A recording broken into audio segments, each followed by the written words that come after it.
Assalamualaikum warahmatullahi wabarakatuh. Kami dari kelompok 3 akan mempresentasikan tentang biografi. Saya Dava Raimawardah, absen 10, akan menyampaikan materi biografi tentang pengertian beserta hal-hal yang dimuat di teks biografi.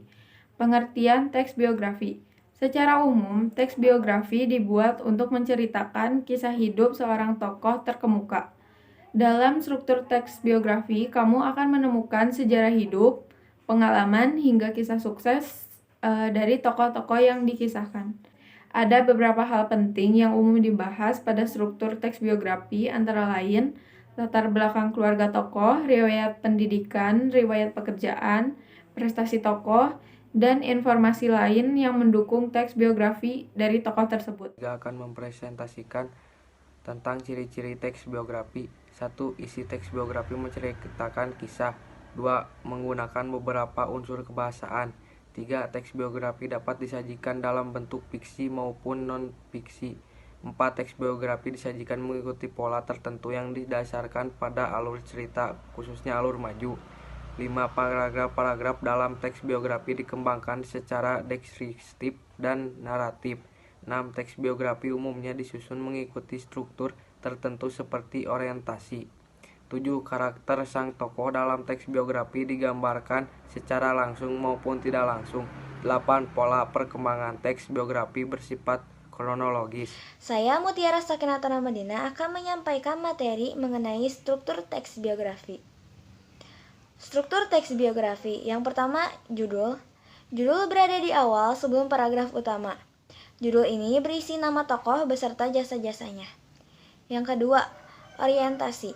Orientasi merupakan bagian pertama teks yang berisi informasi tentang latar belakang atau peristiwa yang akan diceritakan. Yang ketiga, peristiwa penting. Peristiwa ini berhubungan dengan permasalahan yang dihadapi oleh tokoh. 4. Reorientasi. Berisi kata-kata mutiara atau motivasi dari tokoh yang ditulis. Reorientasi bisa juga berisi kesimpulan dari rangkaian kisah sebelumnya. Bagian kesimpulan ini bisa ada dalam teks biografi atau tidak. Saya Kalejan Vivit Salsabila akan menyampaikan tentang fungsi teks biografi.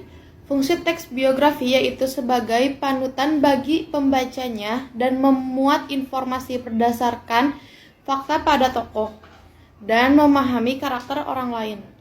Saya Rosyana Kusmulia akan menyampaikan materi mengenai tujuan teks biografi. Tujuan dari teks biografi yaitu 1. Menjelaskan pemikiran suatu tokoh ternama dan berprestasi. 2. Mengetahui kelebihan suatu tokoh yang bisa dijadikan teladan. 3. Menjadi refleksi dan renungan untuk pembaca. 4. Pembaca bisa memahami hikmah di balik kisah biografi yang menyentuh. Saya Bizara Al-Ghifari, absen 2, ingin mempresentasikan tentang jenis-jenis teks biografi.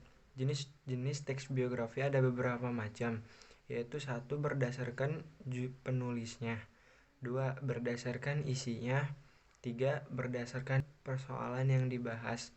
Contohnya seperti biografi intelektual, biografi politik, dan biografi jurnalistik.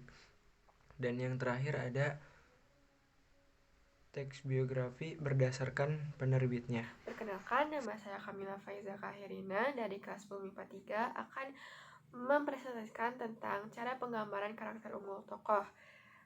Cara penggambaran karakter unggul tokoh itu terbagi menjadi dua, yaitu secara langsung dan secara deskriptif. Secara langsung berarti penggambaran karakternya dituliskan melalui pernyataan-pernyataan langsung sehingga pembaca tidak perlu menganalisis teks tersebut. Yang kedua ada secara deskriptif, berarti cara penggambaran karakternya itu melalui deskripsi bagaimana si tokoh tersebut menghadapi permasalahannya, bagaimana watak tokoh tersebut dan ataupun menghadirkan tokoh lain untuk menyatakan karakter tokoh tersebut. Saya Uzara Kaskulmar Azikra, absen 5 akan menjelaskan tentang kaidah kebahasaan teks biografi. Kaidah kebahasaan teks biografi yang pertama, banyak menggunakan pronomina atau kata ganti orang ketiga tunggal. Kata ganti ini digunakan secara bervariasi dengan penyebutan nama tokoh atau panggilan tokoh. Yang kedua, menggunakan kata kerja tindakan untuk menjelaskan berbagai peristiwa atau perbuatan yang telah dilakukan oleh tokoh yang diulas. Yang ketiga yaitu sering menggunakan kata adjektiva atau kata sifat untuk memberikan informasi secara rinci mengenai sifat-sifat tokoh. Yang keempat, banyak menggunakan kata kerja pasif untuk menjelaskan peristiwa yang dialami tokoh sebagai subjek yang diceritakan. Yang kelima, menggunakan kata kerja yang berhubungan dengan aktivitas mental dalam rangka penggambaran peran tokoh. Yang keenam, menggunakan kata sambung, kata depan, ataupun nomina yang berkenaan dengan urutan waktu.